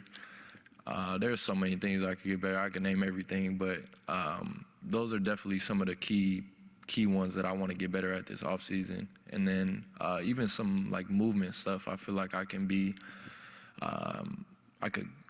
more efficient with my movements at times. So that's something I also want to focus on. Appreciate y'all.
Hey, Dylan, how are you? I'm good. How are you? Good. When you look back at your rookie year, you come in as a guy that was undrafted, no guarantee to making the roster, and you end the season, significant role with the team. In your wildest imagination, do you think that journey that you went on this year is something that you would have thought of maybe a couple months ago? Yeah, first things first, all glory to my Lord and Savior Jesus Christ. It's kind of funny that question is posed because in my pre-draft process, I remember being at the G League invite, and we had these breakout room interviews with these teams, and one of these teams had asked, where do you see yourself in a year? And I told them, I'll be on the NBA roster. I don't know how. I don't know what it's going to look like, but I told them I was going to be on the NBA roster, and I had that deep belief in myself that if I was going to go undrafted, regardless if I was an E10 or a two-way, that somehow, some way, I was going to will myself to put myself in a position to be on an NBA roster. So something I prayed for, something I worked for, and it's a dream come true. Dylan, did you have a moment this year where you just realized that you belonged and this is where you need to be and this is your spot? Yeah, for sure. I told a story a couple days ago, actually, but it was my first time I got called up from the G League. I was in the G League for about a month and a half, from November 8th until December 18th. I got a call up to play in Portland, and in like 17 minutes, I had like 8.7 rebounds and like 3 blocks. And I followed up the next game with like 5 blocks. And it was just one of those moments where I was just like, I kind of got a rhythm of things. And then it wasn't up until, I want to say, like 2 or 3 games later after that, mid-December, we played the Rockets and the Pistons. And those were the 2 best, physical front courts. And, I wasn't getting pushed around. I held my own. And I was like, wow, from a physicality standpoint, if I'm tough enough to handle the front court of the Houston Rockets and the Detroit Pistons, I mean, I don't think anybody's going to punk me. So probably that week in December is definitely when I thought I belonged. Hey, what's up, Dylan? Good to see you again, my friend. Sir. Yes, sir. It's interesting. Our colleague Marcus over there had asked Malik Monk what brought him joy this season. And with no hesitation, he said these 2 words, Dylan Cardwell. Yeah. And he talked about the energy that you brought, the infectious personality, and everything that you brought to this team. Despite the disappointment and underachieving, whatever you want to call it, you were a bright light to this team this season. To hear your players, your teammates talk about you in that regard, and to know that you still brought a lot of fun this season, what does that mean to you, and was that always the goal and objective all along? Yeah, it's exciting just to hear that your teammates appreciate you. I think growing up, I've always tried to be a great teammate and a great locker room guy, and it's just cool to see that when times are tough, that my character remained the same. We weren't losing, we weren't winning as much. We were not the greatest team, but I just showed up to work every day and really just try to be a great teammate, and it's just cool to see it pay off. I try to be a light every day, and be a joy every single day. And there's times I have bad days. Some people just don't see it or whatever, but at the end of the day, I try to put my best foot forward, and it's just great to be a great teammate. Dylan, you immediately became a fan favorite. I remember, just the other day after the last home game, how you was interacting with, some of the people who stayed around to see you and some of the kids who coalesced around you. How do you feel about that, that this community, especially the fan base, has, kind of pulled you in and made you family? Yeah, it means a lot to me. I really appreciate Sacramento. I appreciate the fans.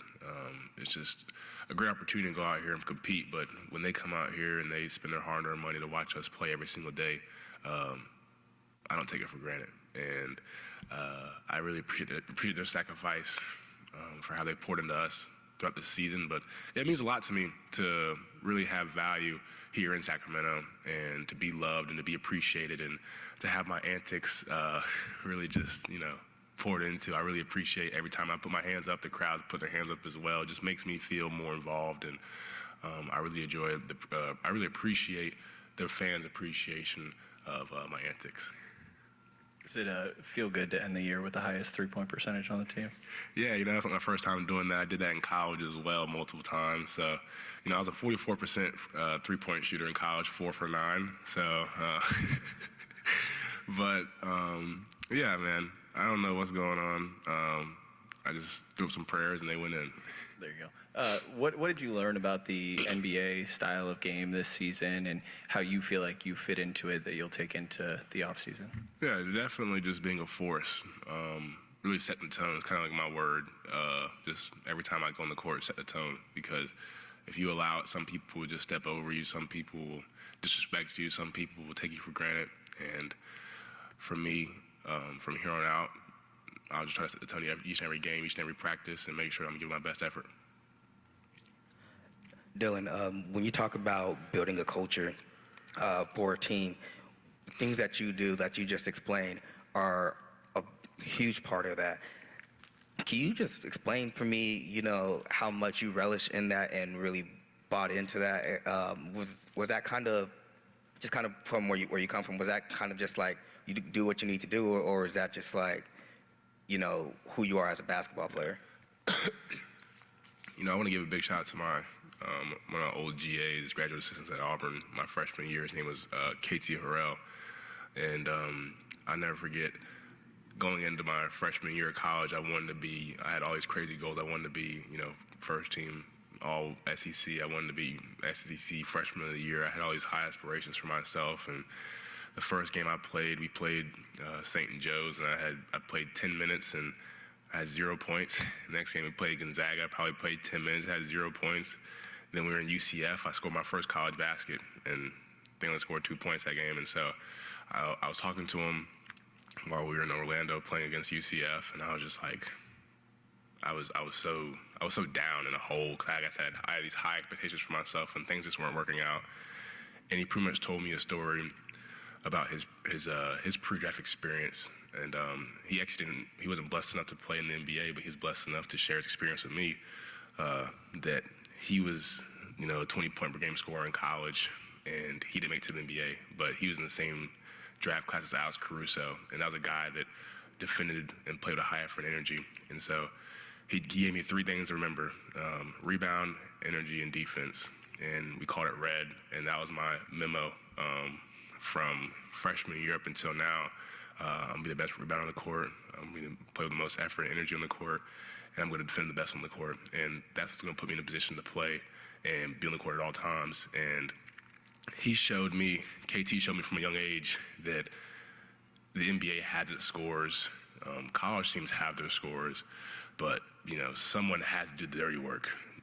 We look at Draymond Green or Ben Wallace or Dennis Rodman. These guys are Hall of Famers, and they all did what everyone else didn't want to do. And it's not a position that gets glory.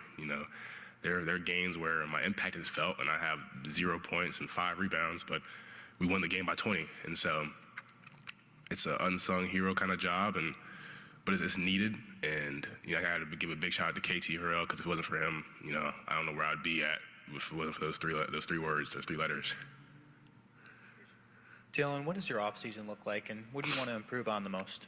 Yeah, I just want to improve on conditioning and making sure I'm playing. I play as long as I possibly can. I want to work on really defending on the perimeter and being in the help.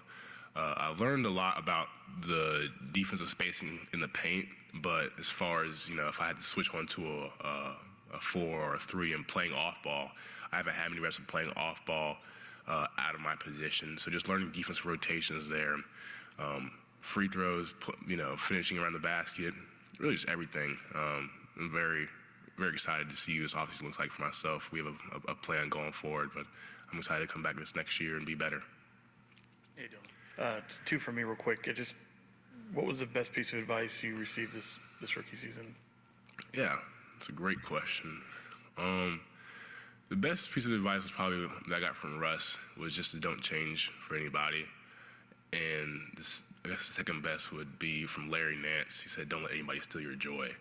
And, at the end of the day, the NBA is a business, and there's a lot of things that are out of our control. But at the end of the day, we have to be professional, and how we carry ourselves and how we deal with the ups and downs of the league. And if things weren't going my way and I started to be a shell of myself and I wasn't playing with joy, and if I had a couple of DNPs in a row and I was just like, I'm done being joyful, I won't be in the league for long. And that really just put things in perspective for me of just like being a professional, but not just being a circumstantial person, being high only when times are high, being more professional, just like when things aren't going well, just being a good teammate and controlling what you can control. Yeah, and I think it segues well into just kind of the next question, which is, you hear people who typically embrace the role of the dirty work player, having to bring an edge or an aggression to them. And if anyone watches you, you play with such joy. How often do you hear, even in your past, even maybe now, people wanting to see that aggression or that meanness kind of come out of you even more so? Yeah, I haven't really heard it too much. I'm a pretty tough guy. No one's gonna try me, so I don't really care too much about playing with aggression because I'm one of the toughest players in the NBA, I believe. And so I was one of the toughest players in college basketball. I never had to go out of my way to get a technical foul or a flagrant to prove that. No one's going out of their way to do nothing to me. So as far as I'm concerned, I'm just going to keep doing what I'm doing. Do you, as a rookie, do you already have the best celebrations in the league? And do you have a favorite from this year? I don't think I have the best celebrations. I think we got a team full of guys that can celebrate. I mean, Russ's three-point thing is just, to me, at first I was like, he's going to give himself a concussion. But I caught on to it. But I like Precious's like three-point thing. And then when we were playing the Knicks, he did it like this. So I guess it was real personal for them. But my favorite celebration of myself, I don't know. I mean, this is just obviously the easiest one because there are times where I would dunk, and before I could put my hands up, people in the stands are already standing up and doing this. And so that was always pretty cool to me. And that's probably my favorite one of all time just because the fans do it before I can do it. Thank y'all. God bless.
How's everybody feeling today? Good, good.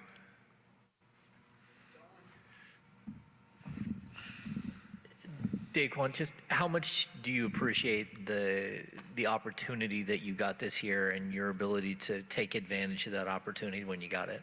Yeah, man, I'm super appreciative of the opportunity that I got. Definitely helped me grow and experience live reps on the court, and just being up here and feeling the energy, being able to experience, this type of feel and this type of grind, I should say. It's been a bit different, but I'm definitely super appreciative of it. DaQuan, this season has been mixed with a lot of ups and downs. When you reflect back on this season, what positive memories do you take from this? Is there something, a moment, a memory that stands out to you that, is like, this is pretty awesome or something? I mean, I try not to take for granted like any of this experience. I feel like this season has been a lesson for us all. But honestly, just me spending my time with both groups in the G and up here has had a lot of memories. Like, I feel like we've all had a good time up here, despite the record and despite what the season has looked like. But yeah, man, we've had countless amounts of, encounters and like moments out there on the floor where I'm just super grateful for. DaQuan, what is your thoughts about, possibly returning to this organization, a high probable chance of you coming back to this organization? How do you feel about that? I like the odds. I like what we do here. I'm all for people who are, for me and my best interests out here on the court and in the NBA. But I guess we'll get to that when we, when everything is all said and done and, drafts and all that good stuff. So I know for me it's a bit of a waiting game, but, I love this organization. I love what we bring. I love what we're doing, and I love what we're growing into. So, yeah. DaQuan, you've been on this grind for a minute, right? Where's your confidence at right now as a player, maybe compared to where it's been in the past, or have you always been confident? Now it's just about you getting this opportunity. Yeah, I think, I felt like I've always been confident, but I feel like with the opportunity that's been presented to me and just the support that I've gotten from our vets and, honestly, everybody in our organization, I feel like it's helped me gain confidence. And then just going out there and performing well. Like, I feel like they all are building blocks of helping me gain confidence and showing that, I can be an impact on either side of the ball or just even out there on the floor at all. So confidence has definitely skyrocketed. DaQuan, when you look at this offseason and kind of the confidence that you built up going into it, what do you look at that you try to work on or refine in your game to come back better for the next year?